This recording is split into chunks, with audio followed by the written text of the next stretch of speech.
Kile ambacho kilitarajiwa kuwa mechi ya kusisimua na kuwaunganisha mashabiki wa timu za Gor Mahia na Shabana kimegeuka kuwa vita na mambo ambayo yamechangia hadi kifo cha mmoja wa shabiki. Ikumbuke kwamba mechi hiyo baina ya Gor Mahia pamoja na timu ya Shabana ilikuwa inafanyika katika uwanja wa Gusii Stadium ambao upo katika kaunti ya Kisii.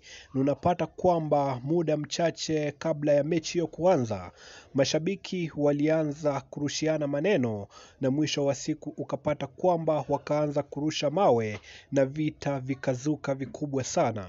Kutokana na hilo unapata kwamba shabiki mmoja ameweza kuyapoteza maisha yake papo hapo, huku wengine wengi sana wakibaki na majeraha mabaya sana. Sasa hivi tunavyozungumza ni kwamba ambulance tayari zipo katika eneo hilo la tukio na wale ambao wameweza kuumizwa tayari wanapelekwa hospitali ili kupata matibabu. Yule ambaye ameweza kuaga dunia tayari amekwisha pelekwa katika hifadhi ya maiti, na sisi kama Vic Dimples tunaendelea kufuatilia matukio yote kutoka eneo hili la Kisii, na updates zote ibuka ambazo zinahusiana na swala hili bila shaka utakuwa unapata updates zote kwenye channel hii ya Vic Dimples. Je, maoni yako kutokana na hiki ambacho kimetokea ni yapi?